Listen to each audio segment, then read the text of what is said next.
Minglawa. So Neri letters from a father to his daughters or Sautega, Nessa Lida Milk Sapite, different classes of people. The Johnny Chichia, or different rada Diwali Quebia Chana de Nipimus Mimibo, or classes raga the Atan and Sabo, or different classes of people and Lutans and Mimu, the Johnny Chicha. Pramasa Downy and Sabio Chichame. Boys and girls, and even grown ups, are often taught history in a peculiar way. Boys and girls, Yauchali ne Minkli Hobby, and even grown ups. Grown ups raga, a joy out of the Tiamala, or and even grown ups, and a joy out Pida Durida Mau. Hobby, hurry, boys and girls, and even grown up a theatre subject.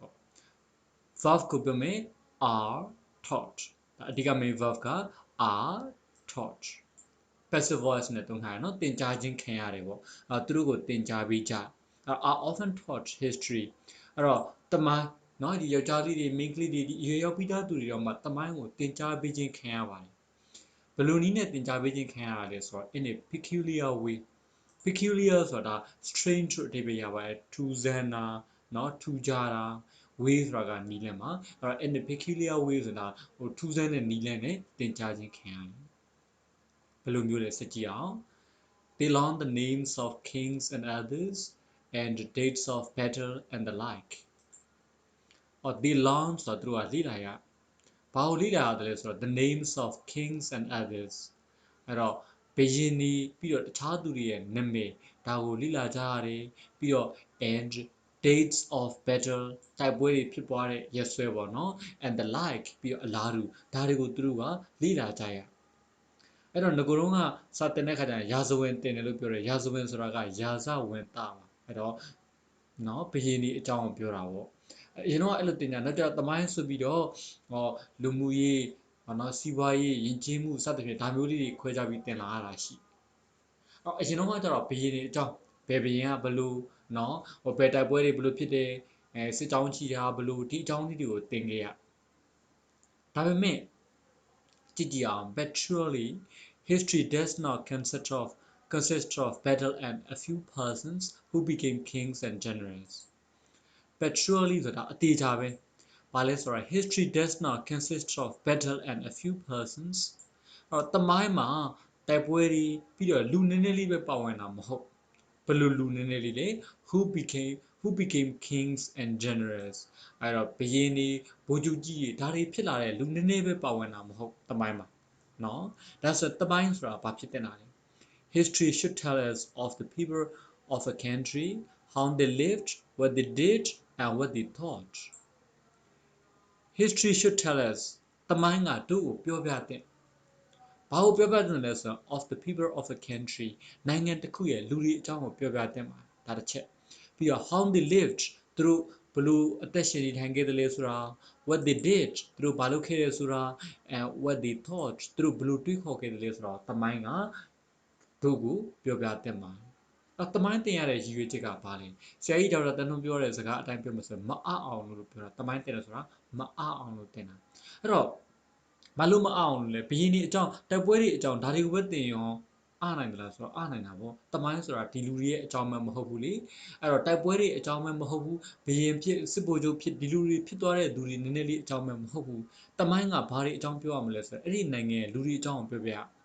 သူတို့ဘလို့အသက်ရှင်နေထိုင်ခဲ့တယ်လဲဆိုတာပြောပြရမယ်သူတို့ဘာလုပ်တယ်လဲဆိုတာပြောပြရမယ်သူတို့ဘလို့တွေးခေါ်တယ်လဲဆိုတာပြောပြရမယ်ဒါမှသာလေလူတွေကမအားတော့မှာပေါ့နော်ကဲဒါအပြင်ဘာတွေပြောနေလဲဆိုရင် it should tell us of their triumphs and sorrows of their difficulties and how they overcame them it should tell us အဲ့ဒါကတို့ကိုပြောပြတဲ့ဘာလဲဆိုတော့ of their triumphs and sorrows သူတို့ရဲ့ပျော်ရွှင်မှုတွေဝမ်းနည်းမှုတွေနောက်တစ်ခုက of their difficulties အခက်အခဲတွေနောက်သူတို့ရဲ့အခက်အခဲတွေ and how they overcame them ဒါတွေကိုသူတို့ဘယ်လိုကျော်လွန်ခဲ့တယ်လဲဆိုတာကိုသူတို့ကတို့ကိုပြောပြတင်ပါတယ်ဥပမာပကံခေတ်အကြောင်းကိုတင်မယ်ပကံခေတ်အကြောင်းတမိုင်းကိုတင်မယ်ဆိုရင်ပကံခေတ်မှာရှိတဲ့လူတွေကဘယ်လိုမျိုးအသက်ရှင်နေထိုင်ခဲ့ကြရလဲစိုက်ပျိုးရေးလုပ်ပြီးတော့လားကုသရေးရောင်းဝယ်ရေးလုပ်ပြီးတော့လားတခြားနိုင်ငံတွေနဲ့ကုန်သွယ်မှုလုပ်ပြီးတော့ဖြစ်ခဲ့တာလားရခဲ့တာလားဒါမျိုးစဉ်းစားသိရမယ် ပြီးတဲ့အခါမျိုးကြရင်ပကံခေတ်မှာရှိတဲ့နော်ဟိုလူတွေကဘယ်လိုမျိုးတွေးခေါ်ကြသလဲဘယ်လိုမျိုးတွေးခေါ်ကြသလဲဆိုတော့သိကျင်တယ်ဆိုရင်သူတို့ရဲ့လက်ရာစာပေတွေပကြီးတွေအမှုပညာတွေဒါတွေမှာကြည့်နိုင်မယ်နော်နောက်တစ်ခုကပကံခေတ်မှာရှိတဲ့သူတွေမှာသူတို့ရဲ့အခက်အခဲတွေဝမ်းနည်းမှုတွေပျော်ရွှင်မှုတွေဒါမျိုးတွေရှိမှာပဲအဲ့တော့အခက်အခဲတွေရှိတယ်ဆိုရင်အခက်အခဲကိုသူတို့ဘယ်လိုကျော်လွန်ခဲ့တယ်လဲဥပမာဆိုတော့ပကံဒေသတစ်ဝက်ကမိုးခေါင်ရေရှားဖြစ်တယ်ဆိုပါစို့နော်မိုးကလည်းတိတ်မများဘူးနောက်ရေလည်းရှားပါတယ်ဆိုရင်လေယာစိုက်ပျိုးဖို့အတွက်ဘယ်လိုလုပ်အဆင်ပြေပါမလဲဒါဆိုရင်အဲ့လေယာစိုက်ပျိုးရေးအတွက်အဆင်ပြေအောင်လို့ဆယ်မြောင်းကန်ချောင်းတွေဘယ်လိုလုပ်ခဲ့တယ်လဲဒါမျိုးပေါ့နော်ဒီအခက်အခဲတွေကိုဘယ်လိုကျော်လွှားခဲ့တယ်လဲဆိုတာမျိုးကိုတမိုင်းကတို့ကိုပြောပြသင့်ပါတယ်အဲ့လိုပြောပြမှသာလျှင်တို့တွေကတမိုင်းကနေပြီးတော့လေ့လာနိုင်မယ်တမိုင်းကနေလေ့လာနိုင်တဲ့အတွက်ကြောင့်မလို့လူတွေကမအားတော့ဘူးပေါ့နော်ဒီလိုမျိုးဖြစ်သွားမယ် Okay ဆက်ကြည့်အောင် and if we study history in this way we can learn a lot from it and if we study history in this way ဒီနည်းနဲ့ပေါ့နော် in this way ဆိုတာဒီနည်းနဲ့တမိုင်းကိုတို့ကလေ့လာမယ်ဆိုရင် we can learn a lot from it အဲ့ဒါကနေတို့တွေအများကြီးလေ့လာနိုင်ပါတယ် if we have to face the same kind of difficulty or trouble our reading of history may help us to get over it if we have to face have to ဆိုတာလုပ်ရရလို့ပြောတာ if we have to face ဆိုရင်တို့ရင်ဆိုင်ရမယ်ဆိုရင်ပေါ့ဘာလို့လဲဆိုတော့ the same kind of difficulty or trouble ဒီအခက်အခဲဒါမှမဟုတ်ဒုက္ခပေါ့နော်မျိုးစားအတူတူကိုတို့ကရင်ဆိုင်ရမယ်ဆိုရင်တဲ့အဲ့တော့ဟိုတုန်းကလူတွေရင်ဆိုင်ခဲ့ရတဲ့အခက်အခဲနဲ့တို့အခုရင်ဆိုင်ရတဲ့အခက်အခဲနဲ့တူမယ်ဆိုရင်ပေါ့ our reading of history တို့တမိုင်းတွေကိုဖတ်ထားတဲ့ဥစ္စာက may help us to get over it အဲ့ဒါကိုကျော်လွှားနိုင်ဖို့အတွက်ကူညီပေးလိမ့်အဲ့တော့ဟိုခေတ်တုန်းကလူတွေအကြောင်းပြန်စဉ်းစားကြည့်လိုက်ကဲမြန်မာနိုင်ငံတမိုင်းပဲဆိုပါစို့ပကံပင်းရအင်းဝတောင်ကူညောင်ရင်ကုန်းမောင်နောက်ပြီးတော့ကိုလိုနီခေတ်အဲ့တုန်းကလူတွေရဲ့အကြောင်းပြန်ပြီးတော့လေ့လာမယ်တနည်းပြောမယ်ဆိုတမိုင်းကိုလေ့လာမယ်ပေါ့သူတို့ကြုံတွေ့ခဲ့ရတဲ့အခက်အခဲလေးတွေကိုလေ့လာမယ်အဲ့ဒီအခက်အခဲကိုသူတို့ဘယ်လိုကျော်လွှားခဲ့တယ်လဲဆိုတော့လေ့လာထားမယ်ဆိုရင်အဲ့ဒီလူတွေရင်ဆိုင်ရတဲ့အခက်အခဲနဲ့တို့ရင်ဆိုင်ရတဲ့အခက်အခဲနဲ့အတူတူသာဖြစ်နေမယ်ဆိုရင်သူတို့ဘယ်လိုကျော်လွှားခဲ့တယ်လဲဆိုတော့တို့ကတမိုင်းကိုလေ့လာပြီးတော့သိထားပြီးပြီဘာခက်တယ်လဲသူတို့လုပ်တဲ့အတိုင်းလိုက်လို့လိုက်ရမယ်ဆိုရင်ဒါကကိုကလည်းအလွယ်တကူကျော်လွှားသွားနိုင်မယ်ဒါကတမိုင်းတင်ကြားခြင်းဖြင့်ရတဲ့အကျိုးကျေးဇူးတမိုင်းကိုဖတ်ခြင်းအပြင်ရတဲ့အကျိုးကျေးဇူးပေါ့ Especially, our study of past times will help us in finding out if people have been getting better and better or worse, if there has been progress or not. Especially ဆိုတာအထူးသဖြင့်ပေါ့နော် our study of past times အတိတ်ကာလအချိန်တွေတနည်းပြောမယ်ဆိုအတိတ်ကာလကခေတ်တွေကိုလေ့လာမှုကတဲ့ will help us တို့ကူညီပါလိမ့်မယ်ဘယ်မှာကူညီမလဲဆိုတော့ in finding out ရှာဖွေတဲ့နေရာမှာပေါ့ if people have been getting better and better or worse လူတွေကပိုပြီးတော့ကောင်းလာသလားဒါမှမဟုတ်ပိုပြီးတော့ဆိုးလာသလားဒါမျိုး if there has been progress or not တိုးတက်မှုရှိလာသလားမရှိဘူးလားဒါမျိုးတွေကိုရှာဖွေတဲ့နေရာမှာအကူအညီပေးပါလိမ့်မယ်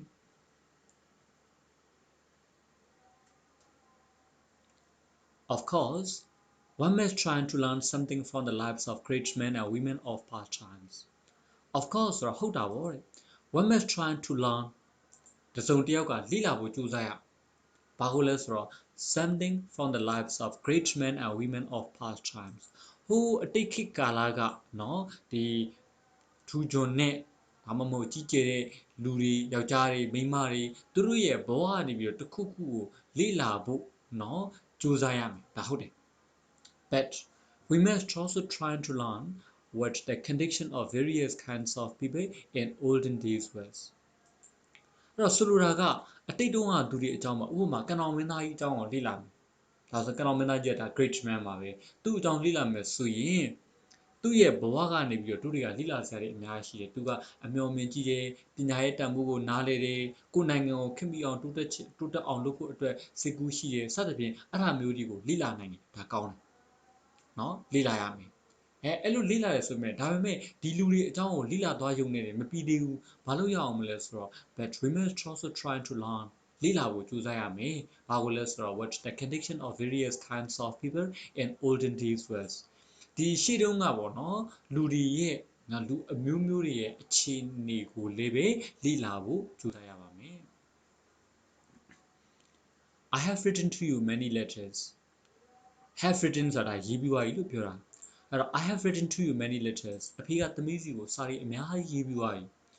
This is the 24th of the series. Da aku sa yi like the asem mo no. Eri series ma 24 ဆောင်မြောက်ဖြစ်ပါတယ်။အခုပြောနေတဲ့ဒီ different classes of people ဆိုတဲ့အကြောင်းအရာက24ဆောင်မြောက်စာပေါ့။ But so far we have only discussed very old times about which we do not know much. But so far means until now အခုအထိတော့လို့ပြောတာပါနော်အဲ့တော့ but so far ဆိုအခုအချိန်ထိ we have only discussed အဖေတို့ကဆွေးနွေးရသေးတယ်ဘာလို့လဲဆိုတော့ very old times အလွန်ကြာညောင်းလာတဲ့ခေတ်ဒီအကြောင်းအလွန်ကြာညောင်းလာတဲ့အချိန်ဒီအကြောင်းကိုပဲဆွေးနွေးရသေးတယ်အဲ့ဒါကိုပြန်ပြီးတော့ညွှန်ထားတဲ့အခါကျတော့ about which ပေါ့ about which we do not know much တို့အများကြီးမသိတဲ့เนาะအဖေတို့အများကြီးမသိတဲ့ဟိုးအလွန်ကြာညောင်းလာတဲ့အချိန်ဒီအကြောင်းကိုပဲဆွေးနွေးရသေးတယ်တမိုင်းမတွင်မီခေတ်ဒီအကြောင်းပြောခဲ့တယ် prehistoric times တွေအကြောင်းပြောခဲ့တယ်ကြောက်ခေတ်လူသားတွေအကြောင်းပြောတယ်เนาะနောက်ပြီးတော့လှုပ်အားတွေခိုးဝေတဲ့အကြောင်းတွေပြောတယ်စသဖြင့်စာတွေအများကြီးရေးလာတယ်ဆိုပေမဲ့အခုထိပြောခဲ့တဲ့အကြောင်းအရာတွေအကုန်လုံးကအလွန်ကြာညောင်းတဲ့အချိန်ဒီအကြောင်းပဲပြောတယ်ဒါနဲ့အဲ့အကြောင်းကိုတို့အများကြီးမသိပါဘူးအများကြီးမသိတဲ့အတွက်ကြောင့်မလို့ we can hardly call this history တို့တွေကအဲ့ဒါကိုတမိုင်းလို့ခေါ်နိုင်ခဲ့ပါတယ်ဆိုလိုတာကမခေါ်နိုင်ဘူးပေါ့ we may if we like call it the beginning of history or the dawn of history if we like ကိုခဏဖြုတ်လိုက် we may call it တို့ကအဲ့ဒါကိုခေါ်နိုင်တယ် if we like ဆိုတော့တို့ကြိုက်မယ်ဆိုရင်ပေါ့နော်အဲ့တော့ခေါ်ခြင်းတယ်ဆိုတော့တို့ခေါ်နိုင်ပါတယ်ဘာလို့ခေါ်နိုင်တယ်လဲဆိုတော့ the beginning of history တမိုင်းအစ or the dawn of history တမိုင်းရဲ့အာယုံဥပေါ့နော်ဒါမျိုးလို့တို့ကခေါ်နိုင်ပါတယ်တဲ့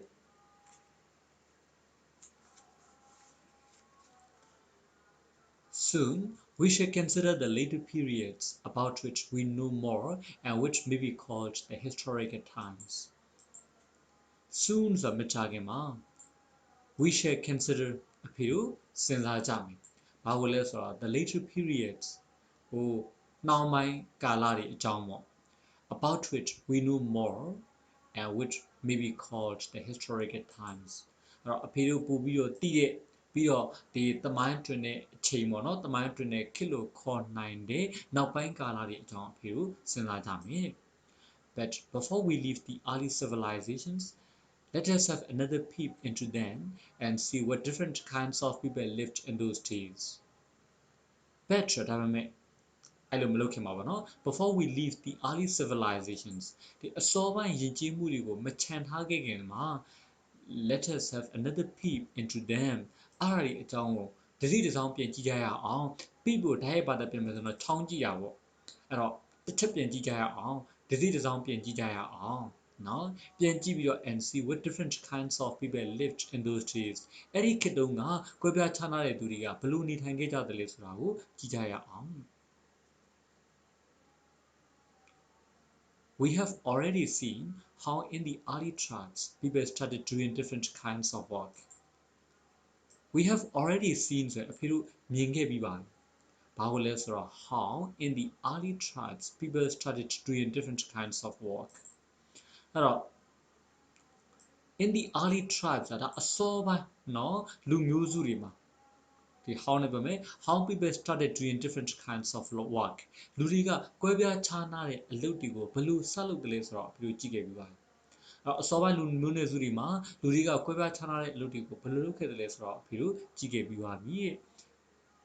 There was division of work and labor အဲ့တော့အလုပ်တွေလုပ်အားတွေဒါတွေကိုခွဲဝေမှုရှိခဲ့ပါတယ် division ရှိခဲ့ပါတယ်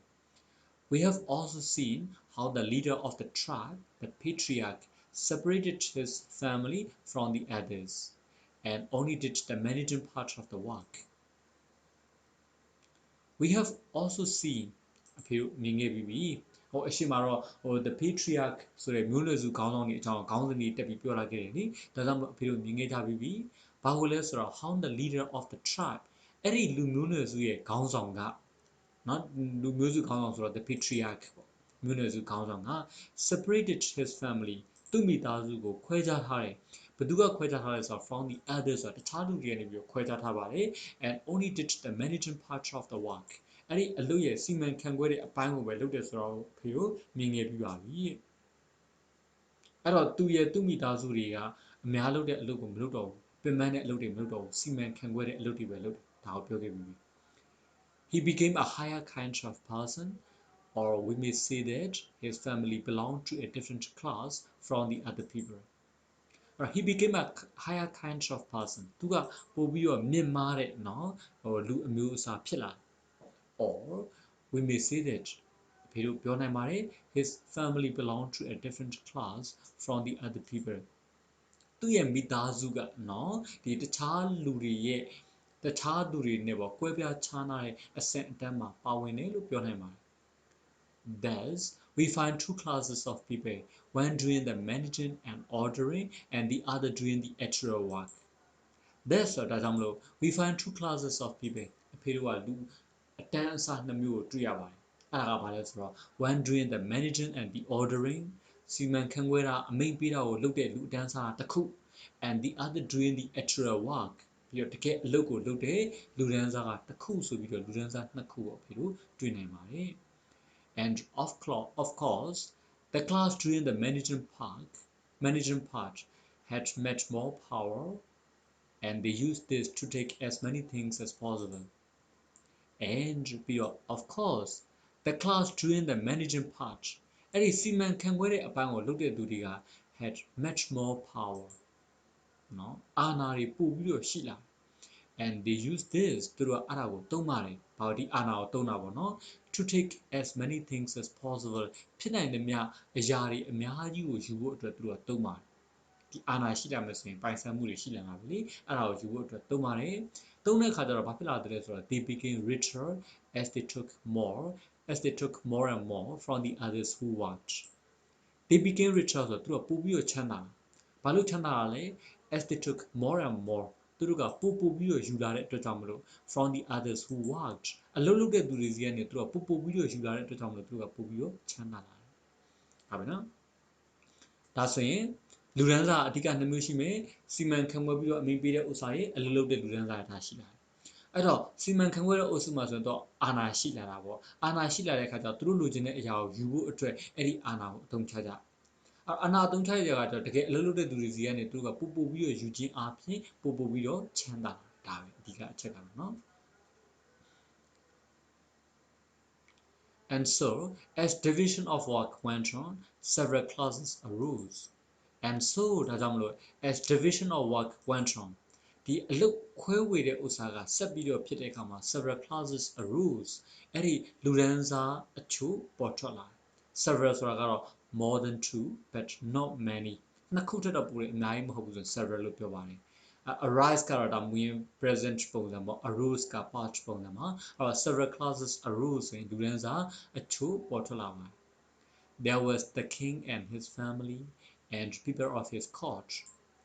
there was the king and his family ဘုရင်တို့သူ့မိသားစုတို့ဒါရှိတယ် and the people of his court သူ့နန်းတော်ရဲ့လူတွေပေါ့နန်းတွင်းသူနန်းတွင်းသားဆိုပြီးတော့ဒါမျိုးလေးရှိလာတယ်ဒါအုပ်စုတစုအဲ့လူတွေကဘာလုပ်တယ်လဲ they did the work of managing the country and fighting for it they did the work ဒါအလုပ်လုပ်တာဘာအလုပ်လုပ်တယ်လဲဆိုရင် of managing the country ဒီနိုင်ငံကိုစီမံခန့်ခွဲတာရဲ့ and fighting for it အဲ့ဒါအတွက်တိုက်ခိုက်တာရဲ့အဲ့ဒီအလုပ်ကိုလုပ်ပါတယ် they usually did no other work သူတို့ကတခြားအလုပ်တွေကိုလုပ်လို့မရှိဘူးစိုက်ပျိုးရေးကုသရေးဝယ်ရေးတင်ကြားရေးတိုင်းလုပ်လို့မရှိပါဘူးဒါအုပ်စုတစု then there were the priests in temples and all other people attached to the temples then ဆိုအဲ့နောက်မှာ there were the priests in temples အဲ့တော့ဘုရားကျောင်းတွေမှာဘုန်းတော်ကြီးတွေဒါတွေရှိလာတယ် and all other people attached to the temples အဲ့ဒီဘုရားကျောင်းမှာဒီလိုမျိုးမိခိုပြီးတော့နေတဲ့ပေါ့နော်ဒီဘုရားကျောင်းထဲမှာအုပ်စုတစုအနေနဲ့နေတဲ့သူတွေဒါတွေရှိပါတယ်အဲ့တော့မြန်မာတွေရဲ့နားနဲ့ရှင်းအောင်ပြောမယ်ဆိုတော့ကပ္ပိယတွေပေါ့ဒါတွေရှိလာ they were very important person in those days and we will consider their work again they were very important person in those days အဲ့ဒီခေတ်တုန်းကသူတို့ကအလွန်အရေးကြီးတဲ့ပုဂ္ဂိုလ်တွေဖြစ်ပါတယ် and we will consider their work again သူတို့ရဲ့အလုပ်ကိုပြန်ပြီးတော့စဉ်းစားကြမယ်။အုပ်စုနှစ်စုရပြီပထမတစ်ခုကဘယင်းတို့ဘယင်းမိသားစုတွေနန်းတွင်းအုပ်စုတွေဒါတစုနောက်ပြီးတော့ဘာသာရေးအုပ်စုပေါ့နော်ဘုန်းတော်ကြီးတွေနောက်တစ်ခုကဟိုကပ္ပိယပဲဆိုပါစို့ဒါတွေအုပ်စုနှစ်စုရှိပြီနောက်တစ်ခုက thirdly there were the merchants တတိယအဖြစ် ကုန်သည်တွေရှိလား These were the traders who carried the goods of one country to another, who bought and sold and opened shops. Thirdly, there were the merchants. တတိယအပြင်ဒီကုန်သည်တွေရှိလာတယ်အဲ့တော့ကုန်သည်ဆိုတာဘာလဲဆိုတော့ these were the traders ကူးသန်းရောင်းဝယ်တဲ့သူတွေပါကုန်သွယ်တဲ့သူတွေပါ who carried the goods of one country to another နိုင်ငံတစ်ခုရဲ့ကုန်စည်တွေကိုတခြားနိုင်ငံတစ်ခုကိုသယ်ဒီလိုသယ်တဲ့သူတွေနောက်တစ်ခါ who bought and sold ရောင်းဝယ်တဲ့သူတွေ and open shops ဆိုင်တွေကိုဖွင့်လှစ်တဲ့သူတွေအဲ့ဒီနော်ကုန်သည်အုပ်စုပေါ့နော်ကုန်သည်အတန်းအစားတစုဒါလည်းပေါ်လာတယ်သုံးစုရှိသွားပြီနော်ကဲလေးစုမြောက်ကိုကြည့်ကြည့်အောင် Fourthly, there were the artisans, that is, the people who made all kinds of things, who spun yarn and wove cloth, who made pottery and bronze goods and articles of gold and ivory and many other things. Fourthly,ဆိုတာလေးခုမြောက်အနေနဲ့တော့ there were the artisans လက်မှုပညာရှင်တွေရှိပါတယ် artisans ဆိုတာလက်မှုပညာရှင်တွေပေါ့ဒါလက်မှုပညာရှင်ဆိုတော့နားမလည်ပြန်ရှင်းပြတာ that is ဆိုလိုတာက the people who made all kinds of things အရာဝတ္ထုတွေအမျိုးအစားအားလုံးကိုလုပ်တဲ့သူတွေပါနော်ပစ္စည်းတွေလုပ်တဲ့သူတွေနောက်တစ်ခါ who span yarn အဲ့တော့ span ဆိုတာကဒီဘိုင်းငင်တာချီငင်တာဒါ span လို့ပြောတယ် yarn ဆိုတာဒါချီခင်ပေါ့အဲ့တော့ဒီချီခင်တွေကိုငင်တဲ့သူတွေငင်ပြီးတဲ့အခါမှာwove cloth အဝတ်အထည်တွေကိုရက်လုပ်တဲ့သူတွေပေါ့ဒါတွေကိုလည်း artisans အုပ်စုထဲမှာထည့်မယ် who made pottery အဲ့တော့အိုးခွက်တွေလုပ်တဲ့သူတွေ and brass goods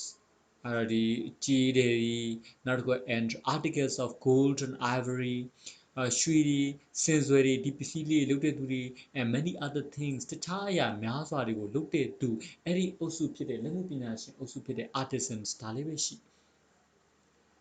Most of these people lived in or near towns, but there were many in the villages also. Most of these people ဆိုအဲ့လူတွေအများစုကတဲ့ lived in or near towns သူတို့ကမြို့တွေမှာဒါမှမဟုတ်မြို့နားမှာနေ but there were many in the villages also ဒါပေမဲ့ရွာတွေမှာလည်းအများကြီးရှိပါတယ် Lastly, there were the peasants and laborers who worked in the fields and in the cities. Lastly ဆိုတာနောက်ဆုံးအနေနဲ့ပေါ့နောက်ဆုံးအုပ်စုကိုပြောမယ်ဆိုရင်နော် there were the peasants and laborers peasants ဆိုတာကလယ်သမားတွေကိုပြောတာပါ laborers ဆိုတာကဒါအလုပ်ကျန်းသမားတွေပေါ့ there were the peasants and laborers ဒီလယ်သမားတွေအလုပ်ကျန်းသမားတွေရှိပါတယ်လယ်သမားဆိုရင်ဘာမှလုပ်မလဲလယ်ခွင်းမှာလုပ်မှာပေါ့အလုပ်ကျန်းသမားတွေမှာကူလီတို့ဘာလို့ဒီလိုမျိုးဆိုရင်ဘာမှလုပ်ကြမလဲဆိုတော့မြို့တွေမှာလုပ်မှာလीအဲ့အတွက်ကြောင့်မလို့သူက who နဲ့ပြန်ထွန်းထားတဲ့အခါမှာ who worked in the fields and in the cities လယ်ခွင်းတွေမြို့တွေဒီမှာအလုပ်လုပ်တဲ့လယ်သမားတွေနောက်တစ်ခုကအလုပ်ကျန်းသမားတွေရှိပါတယ် This was of course the largest class ဟုတ်ပါတယ်ဒါကအကြီးဆုံးလူအတန်းအစားဖြစ်ပါလူအတန်းအစားအကြီးဆုံးဖြစ်ပါတခြားဘရင်တွေเนาะဘရင်နဲ့ဆက်ဆက်တဲ့နန်းနွမ်းအုပ်စုတွေများနိုင်သလားဘယ်ရှိနိုင်မလို့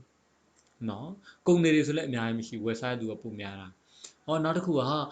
လက်မှုပညာရှင်တွေဆိုလည်းနေတာပေါ့နော်ကျွန်တော်ဆိုလည်းဘာမှမလုပ်တတ်ဘူးဒါဆိုရင် I'm not an artisan I'm not an artisan ဒီလက်မှုပညာရှင်မဟုတ်ဘူးလေအဲ့တော့လက်မှုပညာရှင်အုပ်စုလည်းတိတ်မများဘူးဒါဆိုရင်ဘယ်သူတွေကများလဲဆိုတော့ဒီတနိုင်ငံလုံးအတိုင်းအတာနဲ့ကြည့်မယ်ဆိုရင်လယ်သမားတွေအလုပ်ကျန်းသမားတွေဒါတွေကပို့ပြီးတော့များပါတယ်လယ်သမားဆိုရင်ကွင်းထဲမှာလုပ်မယ် fields မှာလုပ်မယ်အလုပ်ကျန်းသမားဆိုရင် cities မှာလုပ်မယ်ဒီလူတွေပေါ့အဲ့တော့အဲ့လိုမျိုးလုပ်တဲ့သူတွေက the largest class တန်းစားအကြီးဆုံးဖြစ်ပါတယ် all the other classes trying to get something out of them now all the other classes တခြားဒီအတန်းစားတွေပေါ့လူအတန်းစားတွေက try to get something out of them သူတို့စီကနေတစ်ခုခုရဖို့အတွက်ကြိုးစားနေတယ်သူတို့စီကနေပြီးတော့အမြဲရဖို့သူတို့စီကပဲခေါင်းပုံဖြတ်ဖို့သူတို့စီကပဲတစ်ခုခုရဖို့စသဖြင့်ကြိုးစားနေတယ်ပေါ့အဲ့တော့ဘယ်ခေတ်ကာလပဲဖြစ်ဖြစ်ဆင်းရဲတဲ့သူတွေကပို့ပြီးတော့ဆင်းရဲတယ်ဒီနင်းပြားတွေကပို့ပြီးတော့အနင်းပြားခံရတယ်အောက်ခြေလူတန်းစားတွေကအမြဲတမ်းပို့ပြီးတော့ဒုက္ခရောက်တယ်ဒါကတော့အမှန်တရားပဲပေါ့ဘာလို့လဲဆိုတော့ဒီနေ့ဒီ classes of people ပေါ့လူတန်းစားတွေကအဲ့ဒီလူတွေစီကနေပြီးတော့ရဖို့ကြိုးစားနေလို့ပဲပစ္စည်းတစ်ခုရောက်မယ်ဆိုရင်ပစ္စည်းအတွက်ကုန်ကျစရိတ်တွေတက်တယ်ဆိုရင်အမြတ်တင်လိုက်တဲ့အခါမှာနောက်ဆုံးစားသုံးတဲ့သူပေါ့ end user ဖြစ်တဲ့အဲ့ဒီဆင်းရဲသားတွေလယ်သမားတွေအလုပ်ကျန်းသမားတွေသူတို့ကပဲကုန်စိမ်းလုံးကြီးမြင့်တဲ့ဒဏ်ကိုအဓိကခံရတယ်ကျန်တဲ့သူတွေကအဆင့်ဆင့်သူလုတ်သွားတာပဲပေါ့နော်အဲ့တော့ဒီလိုမျိုးလုပ်တဲ့အကြောင်းအရာလေးတွေကိုကျွန်တော်တို့အခုမှကြုံရတာမဟုတ်အတိတ်တုန်းကလည်းကြုံခဲ့ရ ဒီတုန်းကလူတွေဘယ်လိုကျော်လွှားခဲ့တယ်လဲဒါမျိုးလေးကိုလေ့လာနိုင်မယ်အတိတ်တုန်းကလူတွေဘယ်လိုတွေးခေါ်တယ်လဲဘယ်လိုအသက်ရှင်နေထိုင်တယ်လဲဘာတွေလုပ်ကိုင်တယ်လဲစတဲ့သမိုင်းအကြောင်းအရာကိုလေ့လာမယ်ဆိုရင်ကျွန်တော်တို့ကအနာဂတ်ကိုလည်းအများကြီးပြင်ဆင်ပြီးသားဖြစ်တယ်လို့လက်ရှိအချိန်မှာကြုံရတဲ့အခက်အခဲတွေကိုလည်းအလွယ်တကူကျော်လွှားနိုင်မှာဖြစ်ပါတယ်ဒါလို့ဆိုရင်နားလည်ပြီလို့ထင်ပါတယ်အားလုံးကိုကျေးဇူးတင်ပါတယ်